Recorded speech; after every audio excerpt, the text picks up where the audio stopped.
राधे राधे। कैसे हैं आप सभी? आशा करती हूँ अच्छे होंगे, स्वस्थ होंगे। अभी रात्रि का समय है, मेरे कान्हा के, मेरे लल्ला के सोने का समय हो गया है। लेकिन लाला के ही ये भाव हैं, उनके ही ये संकेत हैं कि मैं उन्हें आपके दर्शन कराऊं, या यूं कहिए तो मेरे लाला आपसे मिलने आए हैं। तो ये है मेरे कान्हा, दर्शन कीजिए। सबसे पहले लाला के दर्शन करने के बाद कमेंट्स में जय जय श्री राधे ज़रूर लिखिएगा। राधे राधे। तो चलिए वीडियो की शुरुआत करते हैं।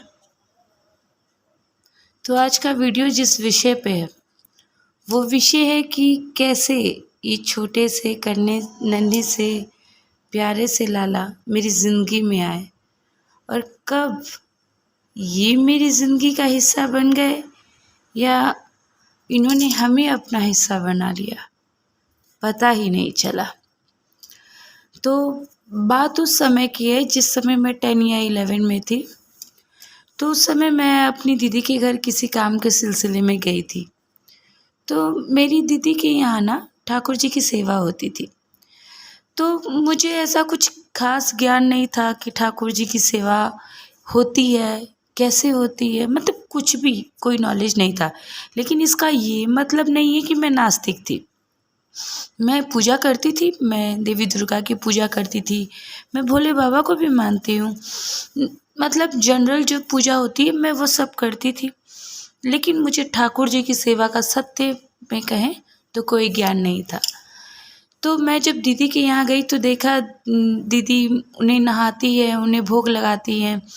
कभी कभी तो दीदी हमसे भी कहा करती थी कि जाओ मच्छरदानी लगा के लाला को सुला देना, राधे राधे कह के पट बंद करना। मतलब ये सब देख के, और बहुत अच्छे दिनों तक मैं वहाँ रही थी, तो मैं बहुत ध्यान से ये उनकी सेवा को देखा करती थी। और जैसा निर्बुद्ध इंसान थी, सीधा सा बात, ऐसा लगने लगा था कि जैसे ठाकुर जी की सेवा बहुत मुश्किल है, और ये एकदम भय मन में व्याप्त हो गया था। तो वहाँ से आने के बाद सच मानिए तो मतलब ठाकुर जी की जब दया होगी ना, जब ठाकुर जी की आप पे विशेष कृपा होगी, तभी आप ठाकुर जी के विषय में जान पाएंगे। तो उस समय से लगता है जैसे ठाकुर जी की कृपा बरसना आरंभ हो गई थी। तो वहाँ से आने के बाद मैंने और भी फिर किसी दोस्त के यहाँ देखा, और एक दो जन और जगह, ठीक से याद नहीं आ रहा, मगर ठाकुर जी की सेवा के विषय में अब थोड़ा थोड़ा जानने लगी थी। लेकिन चूँकि ठाकुर जी की सेवा देख चुकी थी, उनके बारे में सुन चुकी थी कि इनको सुलाना पड़ता है, उठाना पड़ता है, 5-5 बार 8-8 बार भोग लगाना पड़ता है, चूँकि ठाकुर जी बाल स्वरूप में हैं तो इनका श्रृंगार करना पड़ता है। तो मैं एक स्टूडेंट उस टाइम तो पढ़ाई कर रही थी और पढ़ाती थी, मतलब एक बिज़ी शेड्यूल वाली लाइफ थी। तो ऐसे शेड्यूल में सोचती थी कि कहाँ से जो मैं इनकी सेवा कर पाऊँगी। बस ऐसे करते करते समय बीतता गया। देखते देखते मेरी शादी हो गई। शादी के बाद पहली जन्माष्टमी आई। तो जब जन्माष्टमी आई ना, तो मैं हस्बैंड के साथ जन्माष्टमी की सारी खरीदारी करने के लिए बाज़ार गई। तो वहाँ मैंने छोटे छोटे बहुत सारे ठाकुर जी देखे। तो वहाँ जाके भी ना, जैसे अष्ट धातु के विग्रह ठाकुर जी का स्वरूप मेरी आंखों के सामने आया, बहुत सारे। तो जब भी मैं उनसे आई कांटेक्ट करती तो वो जैसे मुझे कहते कि आप तो मुझे ले जाओ, लेकिन मैं उन्हें फिर कहती ना बाबा ना, मैं तो आपको ले जाने वाली नहीं, आपकी सेवा बहुत कठिन है, मुझसे ना हो पाएगी। अब तब भी ठाकुर जी मान गए, और हम एक छोटे से माखन खाते हुए लाला की मार्बल की मूर्ति लेके अपने घर आ गए, और उसी से हमने जन्माष्टमी का पूजन किया। समय फिर चक्का लगा के जैसे मानो दौड़ ही रहा। 1 साल होते होते मेरी बेटी हो गई, और मेरी बेटी 2 साल की लगभग रही होगी। तभी एक दिन मेरे हस्बैंड दुकान से आते हुए बोलते हैं कि चलो एक अंकल जी बुला रहे हैं। वो अंकल जी कोई और नहीं, इसके पापा के जैसे कलीग होते हैं उस तरीके के ही एक बंदे थे। तो मैंने कहा कोई काम है? उन्होंने कहा नहीं, उन्होंने कहा कि अपनी वाइफ को लेके आओ।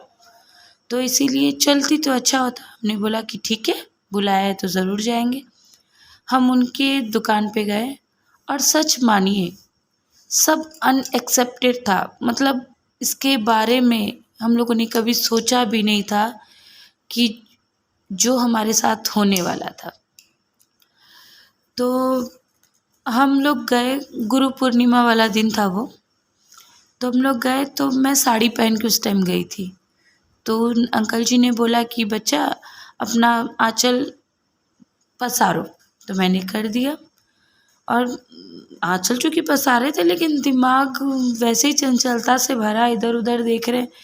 लेकिन तभी ना उन अंकल जी ने छोटे से लाला, ये जो आपको दिखाई दे रहे हैं, लाल रंग की इन्होंने ड्रेस पहनी हुई थी और ये छोटे से लाला उन्होंने मेरे आँचल में दे दिए। मतलब ये नन्ही सी जान, छोटू से लाला जैसे ही मेरे आँचल में उन्होंने दिए ना, मुझे लगा जैसे किसी ने एक बालक को मेरे हाथों में सौंप दिया। मैं, मेरे हस्बैंड भी शॉक थे, लेकिन मैं मानो जिनको मैं हमेशा से ना कह रही थी कि नहीं बाबा मैं आपको नहीं ले जा रही, जहाँ दिखते मतलब जब से मैंने उनको जाना कि ये ठाकुर जी हैं और इनकी ऐसे सेवा होती है, तब से तो मानो ये मुझे हर जगह दिखाई देते थे। और हम हर वक्त मानो मुझसे प्रश्न करते थे अब तो ले चलो। और मैं, ना बाबा मैं ना ले जाऊंगी, आपकी सेवा बहुत कठिन है, नहीं करूंगी तो दोष लगेगा। तो